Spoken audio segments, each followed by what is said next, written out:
Trusting God is not a mere abstract concept or a comforting idea we entertain when life gets too difficult. No, it is a bold choice, a decision that transforms the very fabric of our existence. It is the act of surrendering control, not to a vague force, but to a loving Creator who knows us better than we know ourselves. You see, there is a remarkable paradox here. When we release our grip on the things we hold most tightly, we are not left in emptiness. Rather, we are filled with a new kind of strength, a strength that is beyond our own understanding. Trusting God is a choice that transforms our lives by shifting our reliance from self to the Creator. This decision, often a quiet yet profound one, is not something that comes easily. We live in a world where independence, self-sufficiency, and personal achievement are highly valued. From a young age, we are taught to solve our own problems, to make our own way, and to rely on our own strength. It's not that these traits are inherently bad indeed. They are part of what it means to be human. But there is a deeper truth that many miss, a truth that lies beyond our own understanding and ability, a truth that has the power to completely alter the trajectory of our lives. The reality is that no matter how much we try, we cannot control everything in life. We cannot control the circumstances we are born into, the people we encounter, or even the unforeseen events that seem to derail our plans. And yet, most of us continue to try to control everything around us, believing that if we hold tight enough, we will be able to shape our future exactly how we want it. This effort to control often leads to stress, anxiety, frustration, and ultimately, a deep sense of emptiness. The more we grasp for control, the more we feel like we are losing our grip on the very things we hold most dear. At the heart of this struggle is the false belief that we are the ultimate authorities of our lives. When we trust only in ourselves, we are like children trying to steer a ship through a storm without a map or compass. We may have moments of success, but more often than not, we find ourselves lost, overwhelmed, and unsure of where we are headed. The choice to trust God, on the other hand, is a radical departure from this mindset. It is the recognition that we are not the center of the universe, that we do not have all the answers, and that we do not possess the wisdom or power to navigate life on our own. It is the decision to turn away from self-reliance and place our trust in something, or rather, someone greater than ourselves. This act of trust is not passive, nor is it the act of a helpless person giving up. It is the act of someone who chooses to step into the hands of a God who is infinitely wiser, more loving, and more powerful than we can even begin to imagine. When we choose to trust God, we are choosing to believe that He knows what is best for us, even when we cannot understand it. We are choosing to let go of our own limited perspective and embrace a higher vision for our lives. It is a decision to trust in His goodness and in His plan, even when we don't see how things will work out. This kind of trust requires faith, not a blind faith, but a faith rooted in experience, in the knowledge of who God is, and in the evidence of His faithfulness throughout history and in our own lives. It is a trust that says, even though I cannot see the way, I believe You will guide me. This decision to trust does not come without struggle. There are moments when it feels far easier to rely on our own strength or to attempt to control the situation rather than trust in God's timing. But this is the very point where transformation begins. Trusting God requires vulnerability. It requires us to acknowledge that we are not in control, that we cannot always protect ourselves, and that we cannot carry the weight of life on our own. And yet, in that very surrender, we discover something powerful. We are not meant to carry the burden alone. When we release our need to control, we open ourselves up to receiving the peace, strength, and wisdom that God offers freely. In doing so, we find that the very thing we feared losing our control is nothing compared to the freedom we gain in trusting Him. Trusting God also means that we recognize the limits of our own understanding. We live in a culture that demands immediate answers, instant gratification, and clear solutions. But life is not always so simple. There are times when we face situations that seem completely unclear, where the answers are hidden from us, the worst, and where we are forced to wait in uncertainty. It is in these moments that trusting God truly becomes a transformative act. To trust God is to accept that we do not have all the answers, that we do not know what tomorrow holds, but to believe that He does. It is the acceptance of mystery, of knowing that our understanding is finite, and that God's wisdom stretches far beyond our own. There are few things more liberating than the realization that we do not need to have everything figured out. Trusting God frees us from the need to constantly strive for certainty, to always have a clear path before us. Instead, we learn to embrace the journey with all its unpredictability and uncertainty, knowing that God is with us every step of the way. Trusting God does not mean that we never question or wonder about our circumstances. Rather, it means that we choose to let go of fear and allow faith to replace our anxiety. It is the understanding that God is not only guiding us, but He is also using every circumstance to shape us into the people we are meant to be. Furthermore, trusting God changes how we approach the challenges and difficulties of life. When we rely on our own strength, challenges can feel overwhelming. We see them as obstacles to overcome, as burdens that must be borne. But when we trust God, we begin to see challenges as opportunities for growth, for learning, and for deepening our faith.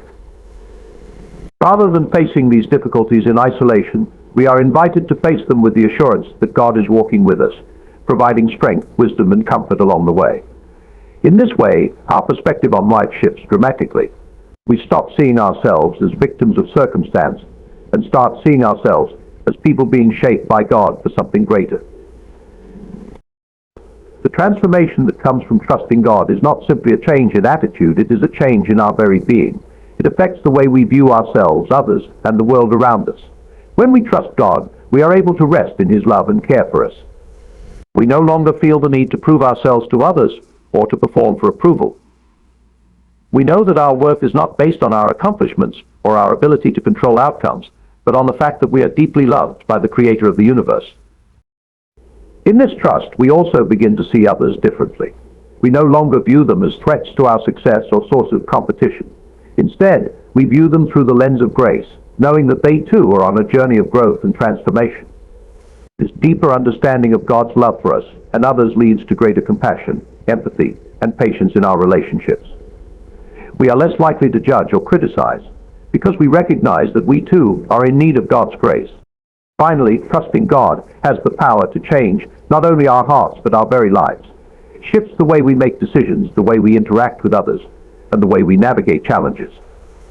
It leads us to live with a sense of purpose, because we know that we are part of something much larger than ourselves. We are part of a divine plan, one that is unfolding in ways we cannot always see, but one that is always moving toward the ultimate good. Trusting God is a choice that transforms our lives. It frees us from the shackles of self-reliance and leads us into a deeper, richer relationship with our Creator.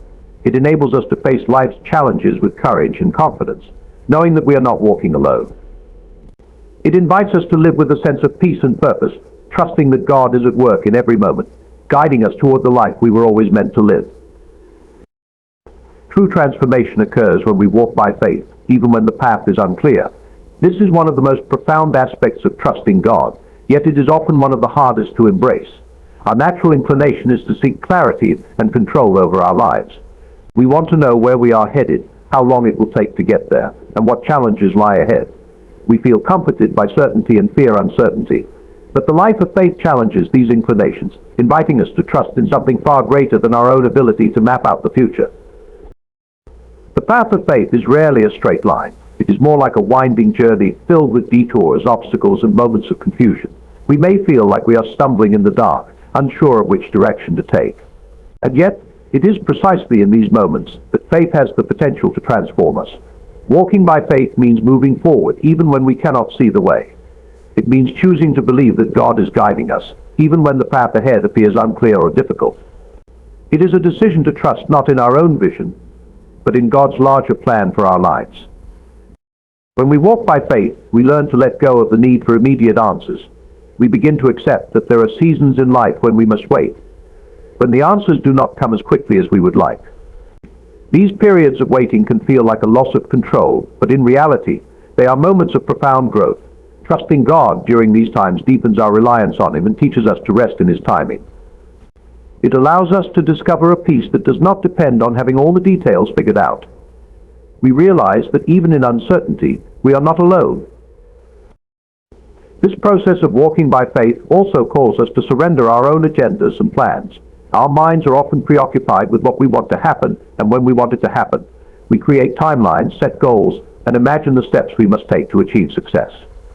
But trusting God requires us to step back and trust that He knows what is best for us. We may have our own plans, but his plans are infinitely wiser and more enduring. In walking by faith, we acknowledge that we are not in control and that our understanding is limited. This does mean that we abandon our dreams or desires, but rather we hold them loosely, recognizing that God may lead us in unexpected directions. When we allow God to guide us, we open ourselves up to possibilities we could not have imagined on our own. As we take each step of faith, even when the way is unclear, we begin to see that the journey itself becomes a source of transformation. The uncertainty that once felt overwhelming starts to feel less like a burden and more like an opportunity to grow. Our trust in God is no longer theoretical or abstract, it becomes real and tangible. With each step, we learn to depend more on His strength, to rely on His wisdom, and to lean into His promises. The more we walk by faith, the more we begin to see God's hand at work in our lives, guiding us, providing for us, and shaping us into who we were always meant to be. In walking by faith, we also learn to develop resilience. The path may not always be easy, and we will face setbacks along the way, but each challenge becomes an opportunity to strengthen our faith and to deepen our relationship with God. When we encounter difficulties, we do not give up or turn back, but instead we press forward, knowing that God is with us every step of the way. Through each trial, we are transformed, our faith made stronger and more resilient.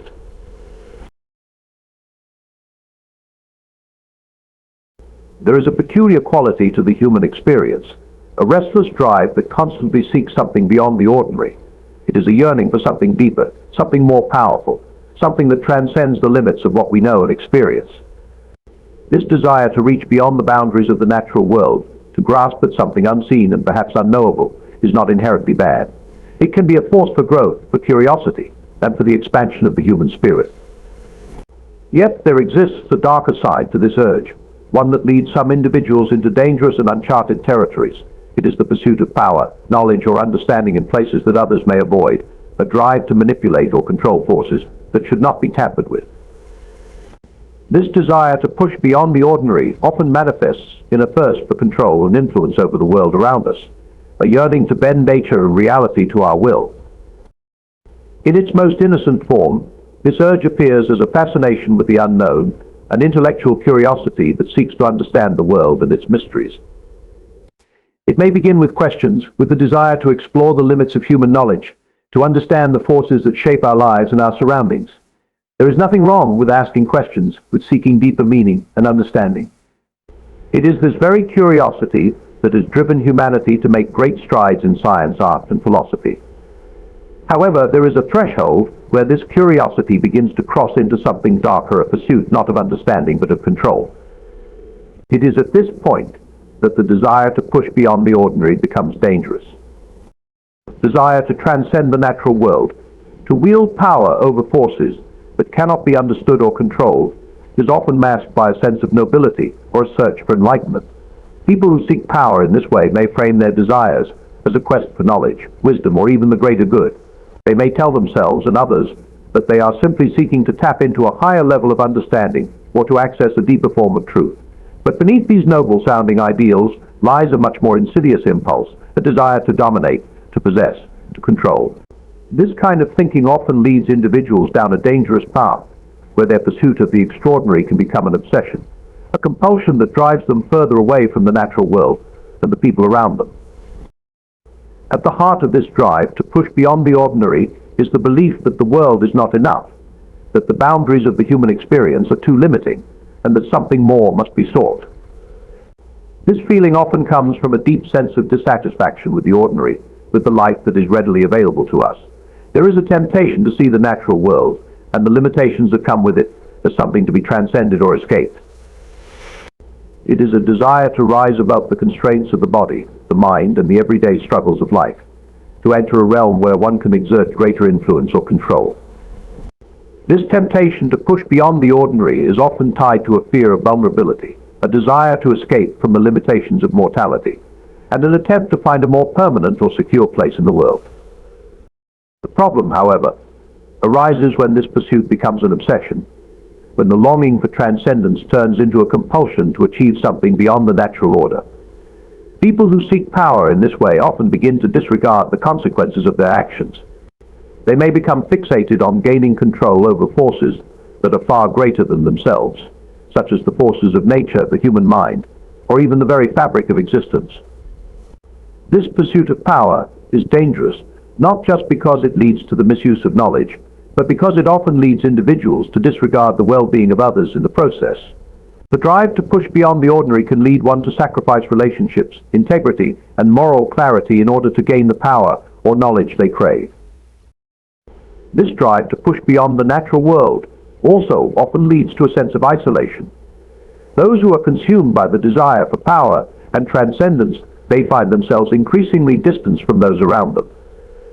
They may view others as obstacles, distractions, or tools to be used in their quest for greatness. Their relationships become less about genuine connection and more about utility as they seek out individuals who can help them achieve their goals or further their ambitions.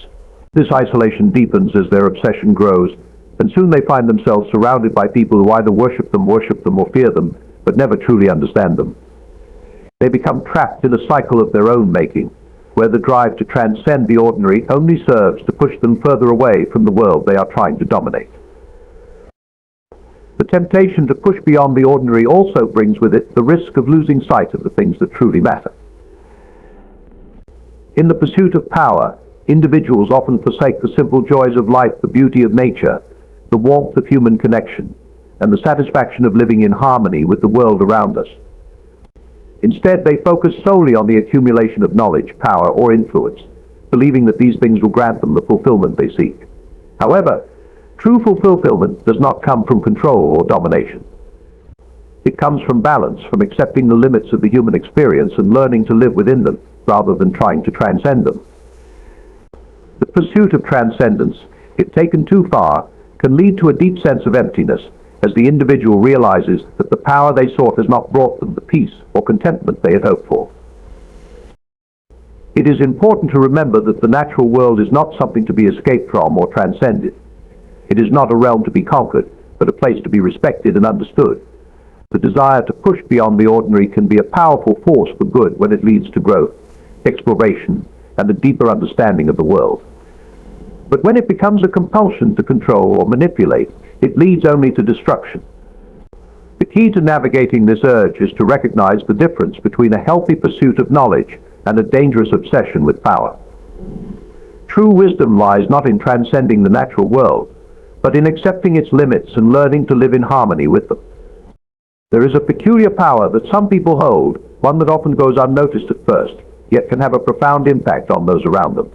It is the power of charm, an allure that draws people in, making them feel special, understood, or valued. Charm, when wielded with sincerity, can be a beautiful thing, a bridge that fosters connection and understanding. But when used for darker purpose, charm can become a mask that conceals something far less benign. The most dangerous manipulators are often those who wear the mask of charm, because their true intentions are hidden beneath a facade that is so convincing that it becomes nearly impossible to see through. Charm can disarm even the most skeptical among us. It softens the edges of suspicion and makes us more open, more trusting, and more willing to give someone the benefit of the doubt. It is easy to be seduced by someone who can make us feel like we are the most important person in the room, whose words and actions seem to be tailored specifically to make us feel understood and cared for. This type of charisma is not about grand gestures or overwhelming displays of affection, but about quiet attention, a carefully cultivated demeanor that seems to resonate with our needs and desires.